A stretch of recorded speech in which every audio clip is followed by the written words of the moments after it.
Welcome back दोस्तों। विशिष्ट शिक्षक सक्षमता परीक्षा की कंप्लीट तैयारी के लिए आप हमसे जरूर संपर्क करें। चाहे आप प्राथमिक विद्यालय के सामान्य शिक्षक हो, चाहे उर्दू शिक्षक या माध्यमिक उच्च माध्यमिक विद्यालय के किसी भी विषय के शिक्षक हों, हम सक्षमता परीक्षा का कंप्लीट नोट्स प्रोवाइड करते हैं।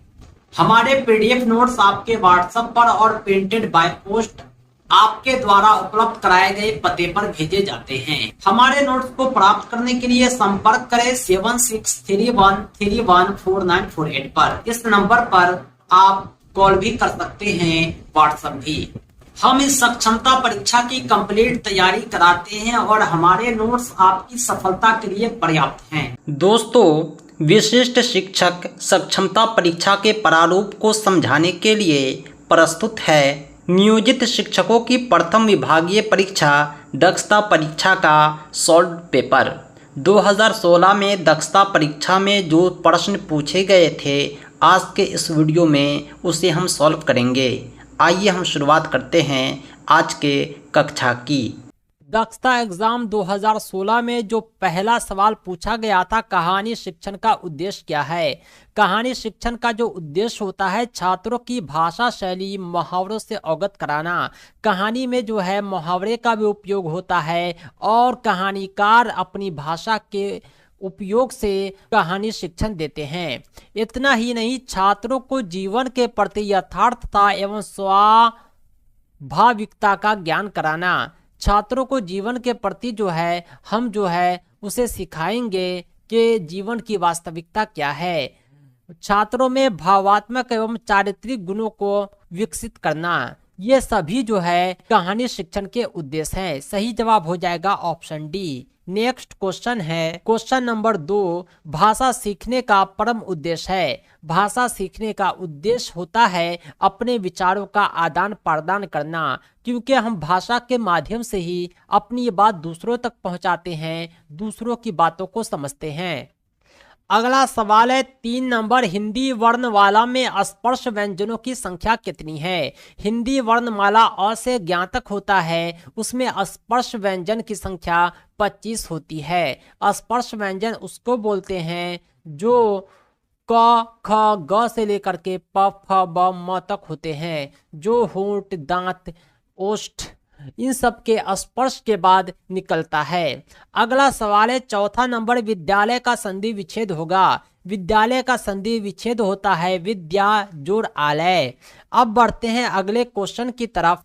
अगला सवाल है वीर गति पाना मुहावरे का सही अर्थ क्या है। वीर गति पाना एक प्रसिद्ध मुहावरा है। इसका अर्थ होता है युद्ध भूमि में मारा जाना। जो युद्ध में लड़ते हुए मारा जाता है, शहीद होता है, उसे ही वीर गति पाना कहते हैं। अगला सवाल है 6ठा नंबर। निम्नलिखित में सही शब्द कौन सा है। यहाँ पर साड़ियाँ लिखा हुआ है 4 तरह से, लेकिन आप उच्चारण देखें सही कौन है। ऑप्शन 2 सही है। साकर साड़ा हरसेड़ी या आकर या ऊपर में अनुसार होगा, न कि चंद बिंदु।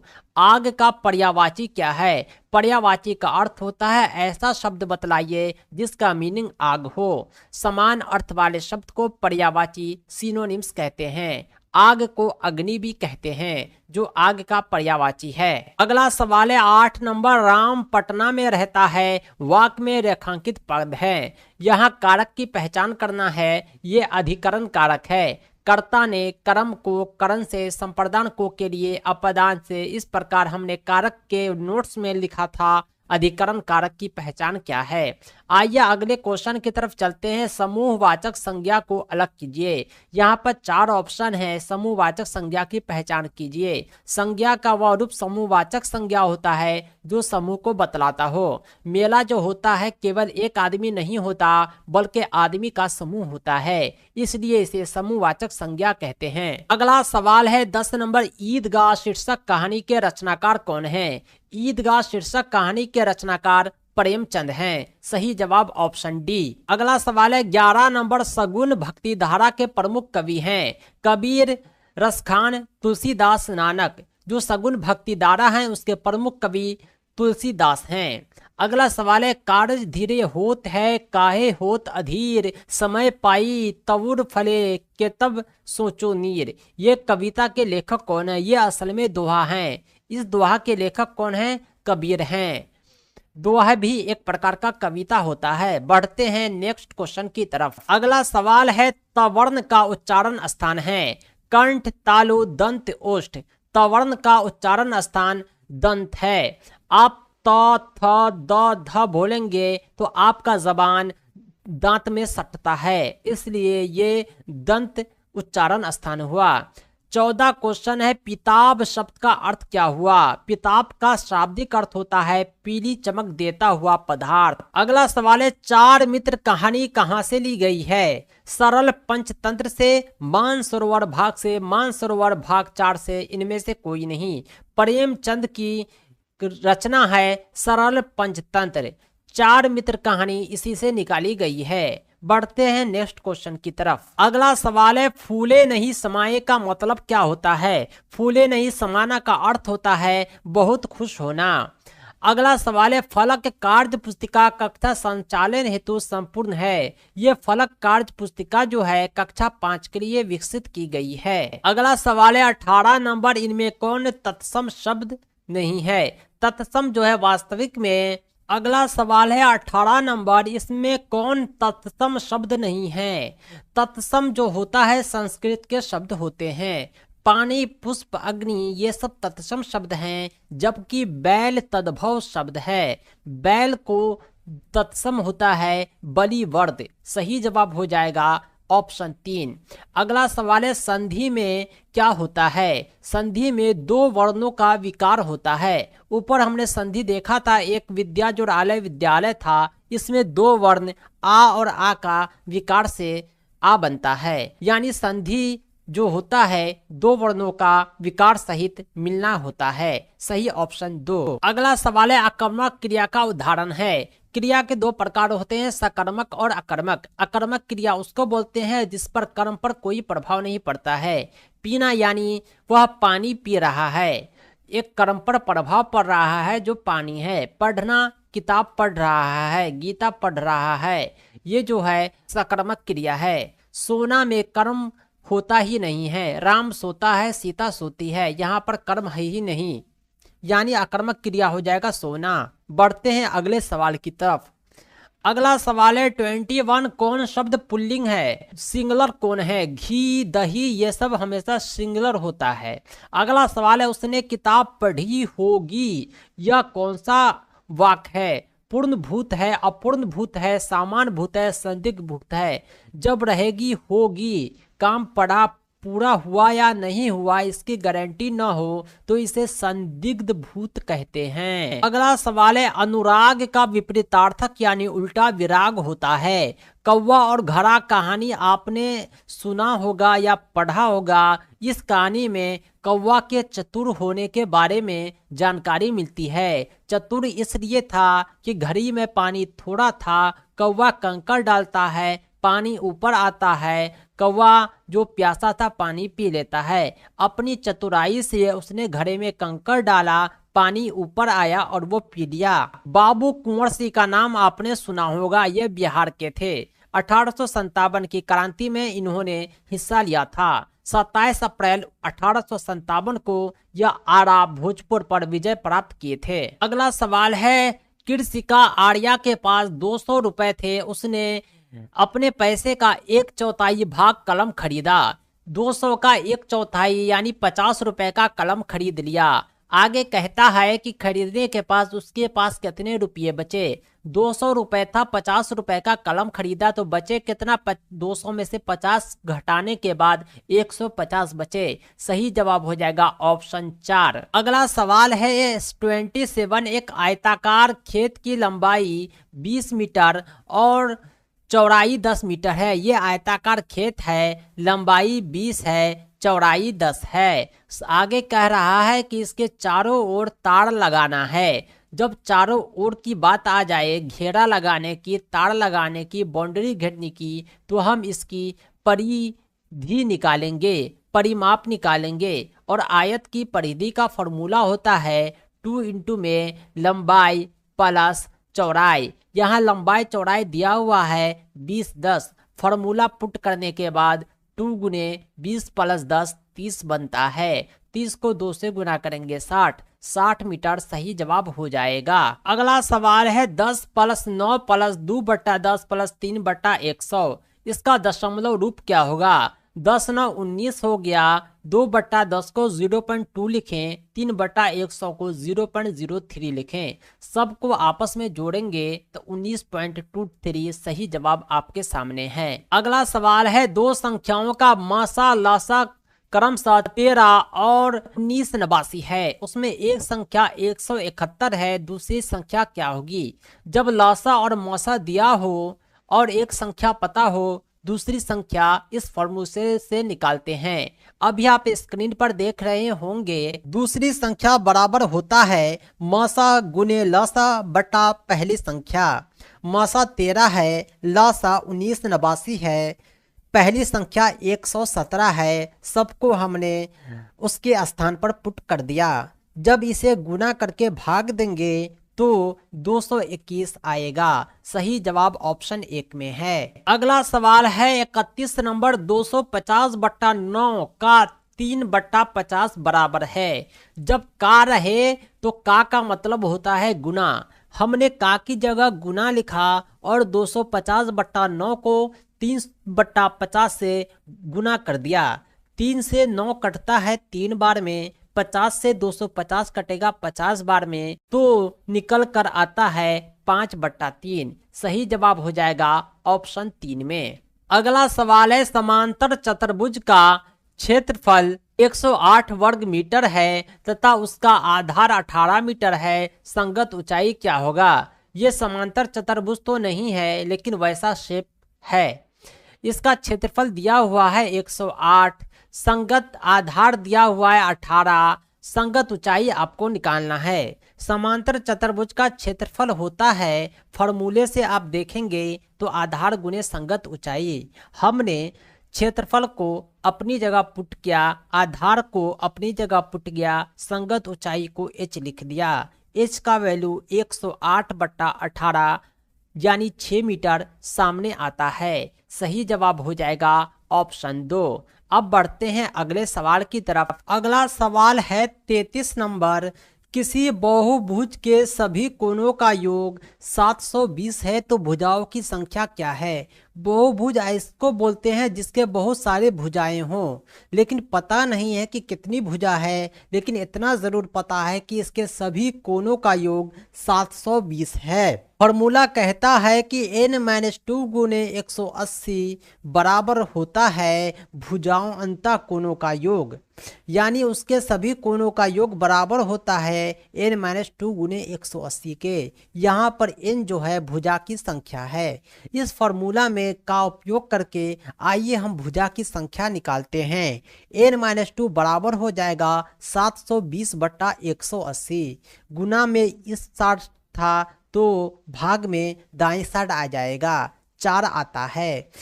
n-2 का वैल्यू 4 आता है तो n का वैल्यू 4 + 2 यानी 6 निकल कर आएगा। भुजाओं की संख्या कितनी है? ऑप्शन 4 में 6 सही जवाब हो जाएगा। अगला सवाल है एक मजदूर की मजदूरी 170 रुपया प्रतिदिन है। 15 मजदूर की मजदूरी 20 दिनों में कितनी हो जाएगी? सवाल के हिसाब से आप देखें तो आपको यहाँ पर एक चीज दिया हुआ है, मजदूर का एक दिन का मजदूरी। एक मजदूर का एक दिन का मजदूरी 170 रुपया है तो आप 15 मजदूर का एक दिन का मजदूरी बतलाएं। 170 को 15 से गुना कर देंगे। जब एक दिन में 170 गुने 15 रुपया मजदूरों की मजदूरी है तो मजदूरों ने आपके यहाँ 20 दिन काम किया है, तो 170 गुने 15 को 20 से गुना करने के बाद कुल मजदूरी निकाल पाएंगे। सभी को आपस में जब गुना करते हैं तो 170 गुने 15 गुने 20 बराबर हो जाएगा 51 पे 000। सही जवाब ऑप्शन सी। अगला सवाल है 2x/5 - 3 = 7 तो x का वैल्यू क्या हो जाएगा? इसको सॉल्व करते हैं। 2x बट्टा 5 माइनस 3 है, इसका बट्टा पड़का जोड़ लेंगे। एलसीएम 5 होगा, 2x माइनस 15, 5 गुने 3 15 होता है। बराबर के दाएं साइड में 7 है जो अपनी जगह रहेगा। 2x माइनस 15 बराबर 7 गुने 5 35 हो जाएगा। 2x माइनस 15 बराबर जब 35 है तो 2x बराबर 35 प्लस 15 होगा। जब 2x बराबर 35 प्लस 15 यानी 50 है तो x का वैल्यू 50 बट्टा 2 25 हो जाएगा, जो सही जवाब है। x का वैल्यू सामने आ गया जो ऑप्शन 2 में है। अगला सवाल है 36 नंबर 2 पे पावर 3 गुने 2 पे पावर माइनस 4 का वैल्यू क्या हो जाएगा। जब पावर माइनस में हो तो यह बट्टा के नीचे आ जाता है। हमने 2 पे पावर 3 बट्टा 2 पे पावर 4 लिख दिया। 2 पे पावर 4 को 2 पे पावर 3 गुने 2 पे पावर 1 लिखा। इसके बाद आप देखेंगे कि 2 पे पावर 3 ऊपर नीचे एक दूसरे से कट जाएगा। 1/2 सही जवाब ऑप्शन 2 में है। अगला सवाल है किसी त्रिभुज की माध्यिकाएं जिस बिंदु पर मिलती है उसे केंद्रक कहते हैं, जो ऑप्शन डी में है। अगला सवाल है 38 दो वृत्तों के व्यास का अनुपात 3:4 है तो उनके क्षेत्रफल का अनुपात क्या होगा। जब दो वृत्तों का अनुपात दिया हुआ हो, उसके क्षेत्रफल का अनुपात निकालना हो तो हम सिंपली उसके जो व्यास हैं उसके वर्ग का अनुपात ही उसका आंसर हो जाएगा। आप जानते होंगे कि वृत्त का क्षेत्रफल पाई आर स्क्वायर होता है, इसीलिए दो वृत्त के क्षेत्रफल का अनुपात त्रिज्या के वर्ग का अनुपात होता है। यहाँ जो है त्रिज्या 3 और 4 है, इसका वर्ग 9 और 16 हो जाएगा। सही जवाब ऑप्शन 3 में है। अगला सवाल है एक वस्तु को 9,000 रुपए में बेचने पर 10% की हानि होती है तो 15% लाभ के लिए उसका विक्रय मूल्य क्या होगा। सबसे पहले हम एक पार्ट को देखते हैं। 9,000 में बेचने पर 10% की हानि होती है तो वस्तु का क्रय मूल्य क्या होगा। क्रय मूल्य का फॉर्मूला होता है विक्रय मूल्य गुने 100 बट्टा 100 माइनस हानि परसेंट। 9,000 गुने 100 बट्टा 100 माइनस 10 लिखते हैं क्योंकि यहाँ हानि 10% की हो रही है। 9,000 गुने 100 बट्टा 100 माइनस 10 यानी 90। इसे जब आप सॉल्व करेंगे तो 0 से 0 कटेगा। 90 जो है 9,000 को 100 बार में काटेगा यानी क्रय मूल्य 1 पे 4 0 10,000 आता है। अब दूसरा पार्ट कहता है क्वेश्चन का 15% लाभ के लिए उसका विक्रय मूल्य क्या होना चाहिए। विक्रय मूल्य का फॉर्मूला होता है क्रय मूल्य गुने 100 प्लस लाभ प्रतिशत बट्टा 100। क्रय मूल्य यहाँ हमने निकाला है 10,000 गुने 100 प्लस लाभ प्रतिशत 15 दिया हुआ है 115 हो जाएगा बट्टा 100। जब आप इसे सॉल्व करेंगे तो 2 0 से 2 0 कट जाएगा। 100 गुने 115 यानी 115 पे 00 सही जवाब हो जाएगा जो ऑप्शन 4 में है। अब बढ़ते हैं अगले सवाल की तरफ। अगला सवाल है 41 प्रकाश गमन करता है। प्रकाश की जो किरण होती है हमेशा सीधी रेखा में गमन करती है। अगला सवाल है विद्युत बल्ब के आविष्कारक कौन थे। विद्युत बल्ब का आविष्कार थॉमस अल्वा एडिसन ने किया था। अगला सवाल है बल्ब का मात्रक क्या होता है। बल्ब का मात्रक न्यूटन होता है। अगला सवाल है कि विसरित परावर्तन किस सतह से होता है। यानी ऐसा परावर्तन जब किसी सतह पर प्रकाश पड़ती है तो ठीक से परावर्तित न होकर विसरित हो जाता हो, यह खुरदरे सतह पर ही पॉसिबल है। यानी इस पर जो है अधिकांश जो है अलग अलग डायरेक्शन में छितरा जाता है प्रकाश, कोई परिणाम नहीं आता। सही जवाब ऑप्शन 2। अगला सवाल है कि वह माध्यम कौन है जिसमें ध्वनि का वेग अधिकतम होता है। ठोस में ध्वनि का रफ्तार सबसे तेज होता है। अधातु जो जल के शुद्धिकरण में प्रयुक्त होता है वह है क्लोरीन। क्लोरीन डालकर जल को शुद्ध किया जाता है, जल का भारीपन दूर किया जाता है। अगला सवाल है निम्न में कौन सा पदार्थ ठोस अवस्था में द्रव में परिवर्तित हो जाता है। सवाल कहता है कि कौन ऐसा पदार्थ है जो ठोस हो लेकिन वो ठोस से डायरेक्ट भाप बन जाता है। पानी को आप जानते होंगे बर्फ ठोस होता है लेकिन वो क्या डायरेक्ट भाप बनता है? वो भी बनता है, लेकिन वो पहले पिघलता है, पानी बनता है, फिर भाप बनता है। लेकिन कपूर ऐसा होता है जो ठोस होता है, ठोस से डायरेक्ट भाप बन के वायुमंडल में उड़ जाता है। अगला सवाल है, चूना जल में फूकने पर इसका दूधिया रंग किस गैस के कारण होता है? चूना जल में जब फूकते हैं तो दूधिया रंग हो जाता है, यह कार्बन डाइऑक्साइड गैस की वजह से होता है। सही जवाब ऑप्शन 3। अगला सवाल है, जल में कई पदार्थों को घोलने की क्षमता होती है, इससे स्थिति में जल को घोलक या विलायक कहते हैं। घोलक का मतलब होता है घोलने वाला, विलायक का मतलब होता है विलय करने वाला। जल जो होता है घोलक होता है और घुलनशील उसे कहते हैं जो घुल जाता है। सही जवाब ऑप्शन 1। अगला सवाल है, खाने के सोडे का रासायनिक नाम क्या है? खाने के सोडे का रासायनिक नाम सोडियम बाइकार्बोनेट होता है। हरे पौधे अपना भोजन स्वयं बनाते हैं, इसलिए इसे स्वपोषी कहते हैं। अपना भोजन स्वयं बनाने वाले स्वपोषी कहलाते हैं। अगला सवाल है, रक्त यानी खून का लाल रंग किस वर्णक के कारण होता है? खून का रंग जो लाल है वो हीमोग्लोबिन के कारण है। अगला सवाल है, संवेदना का चालन शरीर के एक भाग से दूसरे भाग में होता है। संवेदना का चालन शरीर के एक भाग से दूसरे भाग में संयोजी उत्तक से होता है। अगला सवाल है, एक दलहन फसल को लगाने से खेतों में किस तत्व की पूर्ति होती है? दलहन फसल को लगाने से खेतों में नाइट्रेट की पूर्ति होती है। सही जवाब ऑप्शन 2। अगला सवाल है, निम्न में किसी एक कोशिका में केंद्रक अनुपस्थित होता है? लाल रुधिर कोशिका ऐसी कोशिका है जिसमें कोई केंद्रक नहीं होता। सांकेतिक मुद्रा का प्रचलन किस सुल्तान ने किया था? मोहम्मद बिन तुगलक ने सांकेतिक मुद्रा का प्रचलन किया था। सही जवाब ऑप्शन 4। अगला सवाल है, भारत के अंतिम गवर्नर जनरल कौन है? भारत के अंतिम गवर्नर जनरल लॉर्ड माउंटबेटन है। सही जवाब ऑप्शन 1। अगला सवाल है, अकबर के नौरत्नों में कौन थे? अकबर के नौरत्न में 9 मंत्री थे, जिसमें एक तानसेन भी था। अगला सवाल है, महमूद गजनी के साथ कौन विद्वान भारत आए? महमूद गजनी के साथ भारत आने वाले विद्वान अल बेरूनी थे। महमूद गजनी को महमूद गजनवी भी लिखा जाता है। सही जवाब हो जाएगा ऑप्शन 3। अगला सवाल है, संपूर्ण क्रांति का नारा किसने दिया? संपूर्ण क्रांति का नारा जयप्रकाश नारायण ने दिया। अगला सवाल है, वायुमंडल में नाइट्रोजन की मात्रा कितनी है? वायुमंडल में नाइट्रोजन N2 गैस 78.03% है।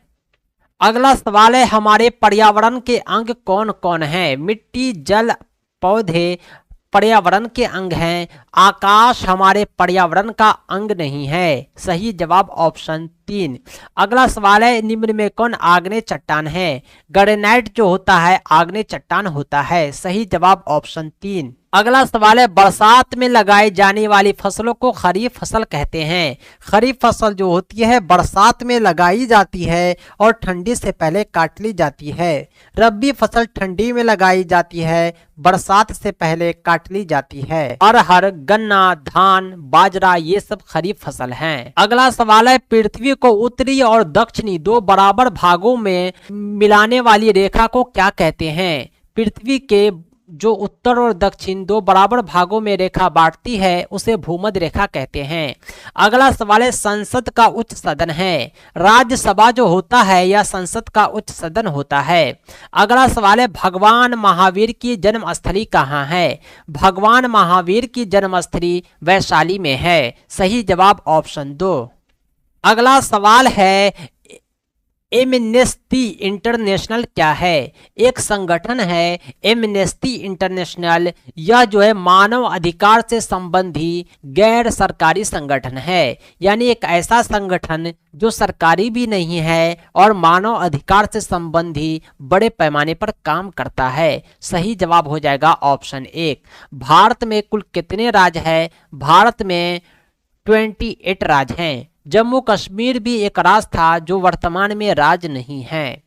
अगला सवाल है, संयुक्त राष्ट्र संघ की स्थापना कब हुई थी? संयुक्त राष्ट्र संघ की स्थापना द्वितीय विश्व युद्ध के बाद यानी 1945 में हुई थी।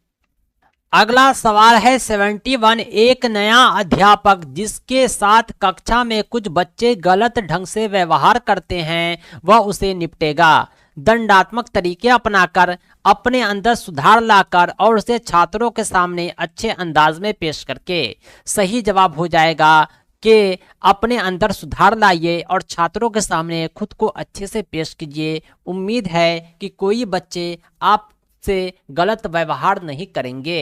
सही जवाब ऑप्शन 2। अगला सवाल है शिक्षा का अधिकार अधिनियम कब लागू हुआ? आरटीई एक्ट 2009 जो है लागू कब होता है? 1 अप्रैल 2010 को होता है। अगला सवाल है शिक्षा के अधिकार कानून किस राज्य को छोड़कर संपूर्ण भारत में लागू है? यह कानून जम्मू कश्मीर में लागू नहीं है। अगला सवाल है विद्यालय में एक समान ड्रेस प्रदान की जाती है, ऐसा इसलिए कि विद्यालय में समानता बनी रहे। सब बच्चे एक जैसे ड्रेस में रहेंगे तो समानता बनी रहेगी। अगला सवाल है किसी कौशल को सीखने का सबसे अच्छा तरीका क्या है? कोई कौशल आप सुनकर भी सीख सकते हैं, पढ़कर भी, देखकर भी, लेकिन कार्य करके सीखने का तरीका अनोखा होता है। यह किसी कौशल को सीखने का सबसे अच्छा तरीका माना जाता है। सही जवाब ऑप्शन 3। अगला सवाल है बालक के आक्रामक व्यवहार को किस प्रकार दूर किया जा सकता है? बालक में अगर आक्रामक व्यवहार है तो आप सबसे पहले उसके कारण का पता लगाइए, उसके बाद उसका निदान तलाशिए। सही जवाब ऑप्शन 3। अगला सवाल है अध्यापक को मित्र, दार्शनिक और पथ प्रदर्शक सब कुछ कहा गया है, ऐसा क्यों?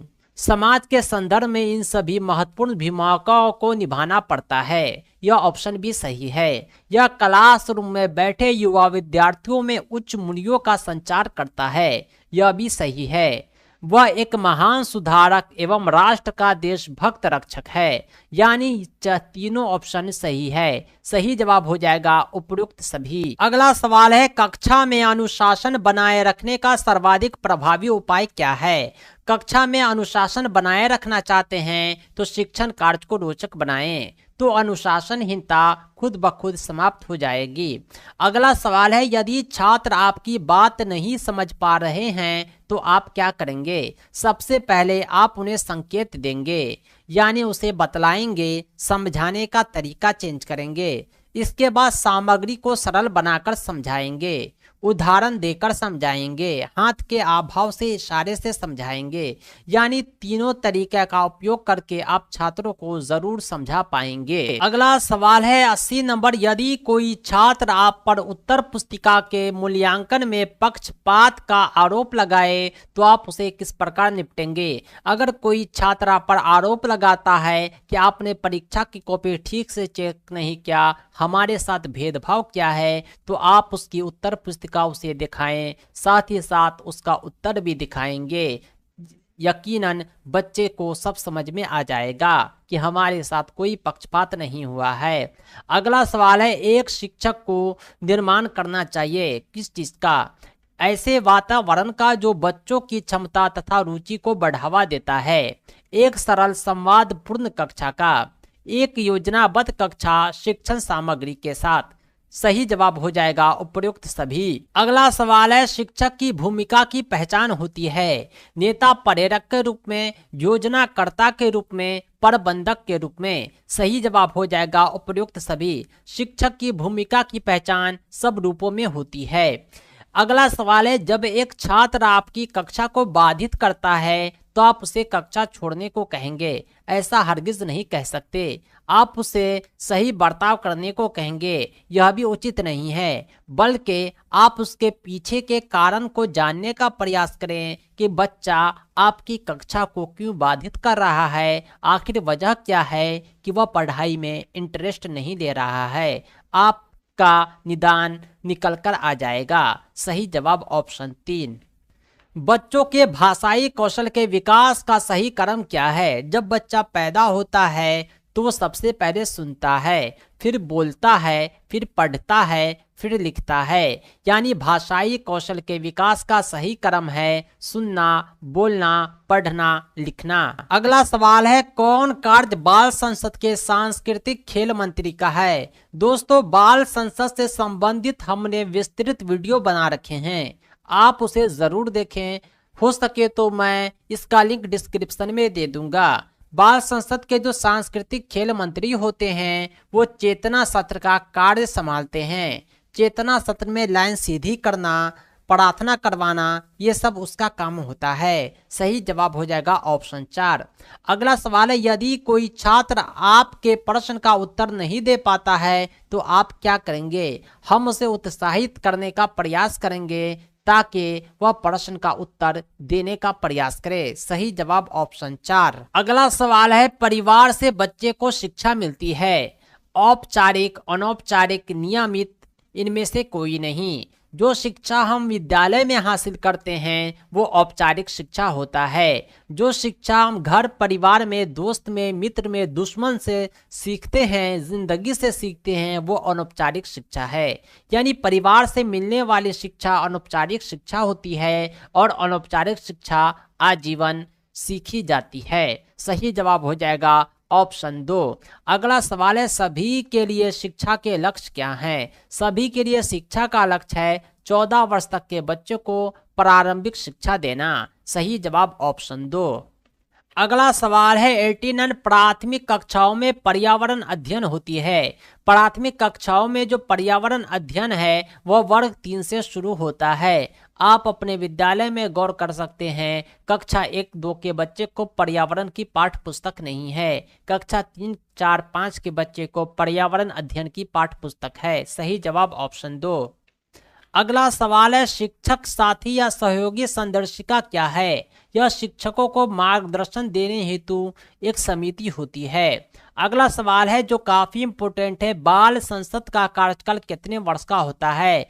बाल संसद का गठन जो है प्रत्येक प्राथमिक, मध्य विद्यालय में, माध्यमिक, उच्च माध्यमिक विद्यालय में किया जाता है। इसका जो कार्यकाल होता है वो 1 वर्ष का होता है। सही जवाब ऑप्शन 1। अगला सवाल है काफी इंपोर्टेंट है, शिक्षक दिवस किसके जन्म दिवस पर मनाया जाता है? 5 सितंबर को जो शिक्षक दिवस मनाया जाता है एस राधाकृष्ण, सर्वपल्ली राधाकृष्ण के जन्म दिवस पर मनाया जाता है। अगला सवाल है, दिवा स्वप्न के लेखक कौन हैं? गीजूबाई बधेका। गीजूभाई बधेका दिवा स्वप्न के लेखक हैं। अगला सवाल है, मिड डे मील योजना का उद्देश्य है। मिड डे मील योजना का उद्देश्य बच्चों में पोषण के स्तर को सुधारना है, विद्यालय में ठहराव है, नामांकन में वृद्धि है। बच्चे जो विद्यालय में आते हैं घर से टिफिन लेकर नहीं आते, इसलिए विद्यालय में उनका ठहराव होता है, नामांकन में भी वृद्धि होती है, क्योंकि गांव के बच्चे गरीब होते हैं, खाने के बहाने पढ़ने भी आते हैं। सही जवाब ऑप्शन 4। अगला सवाल है, SCERT क्या है? SCERT को हिंदी में राज्य शिक्षा शोध एवं प्रशिक्षण परिषद कहते हैं। अगला सवाल है, बालकों के पिछड़ेपन के क्या कारण हो सकते हैं? जरूरी नहीं कि कोई बालक शारीरिक कारणों से ही पिछड़ा हो, मानसिक कारणों से भी पिछड़ा हो सकता है। सही जवाब हो जाएगा ऑप्शन 2। अगला सवाल है, शिक्षा किस सूची का विषय है? शिक्षा जो है समवर्ती सूची का विषय है। सही जवाब ऑप्शन 3। अगला सवाल है, बच्चों के सामाजिकरण की प्रक्रिया कहाँ से प्रारंभ होती है? बच्चों के सामाजिकरण की प्रक्रिया उसके परिवार से, उसके घर से ही प्रारंभ हो जाती है। अगला सवाल है, मीना मंच एक मंच है विद्यालय का। विद्यालय में एक मंच होता है जिसे मीना मंच कहते हैं। यह मंच बालिकाओं का मंच है, जिसमें विद्यालय की सभी बालिकाएं अपनी बात खुलकर एक दूसरे से साझा करती है। अगला सवाल है, सर्व शिक्षा अभियान कार्यक्रम का संबंध है। सर्व शिक्षा अभियान को SSA भी कहते हैं। इसका संबंध प्राथमिक विद्यालय से है। यह प्राथमिक विद्यालय के शिक्षा को देखती है। तो दोस्तों आज के लिए इतना ही। कंप्लीट तैयारी के लिए विशिष्ट शिक्षक सक्षमता परीक्षा कंप्लीट नोट्स के लिए आप हमसे जरूर संपर्क करें 7631314948 पर। पाठ्यक्रम आधारित संपूर्ण अध्ययन सामग्री के माध्यम से कम समय में आप बेहतर तैयारी कर पाएंगे और अपनी सफलता सुनिश्चित कर पाएंगे और राज्यकर्मी का सपना आपका पूरा हो पाएगा। दोस्तों, इस सक्षमता परीक्षा के नोट्स और अपडेट के लिए आप हमारी वेबसाइट www.teacherahmed.com को भी विजिट करें। साथ ही साथ हमारे एंड्रॉयड ऐप टीचर रहमत को प्ले स्टोर से जरूर डाउनलोड करें। इसका लिंक आपको इस वीडियो के डिस्क्रिप्शन में भी मिल जाएगा। दोस्तों, आज के लिए इतना ही। हम मिलते हैं नेक्स्ट वीडियो में एक अमेजिंग टॉपिक के साथ। Thanks for watching. धन्यवाद।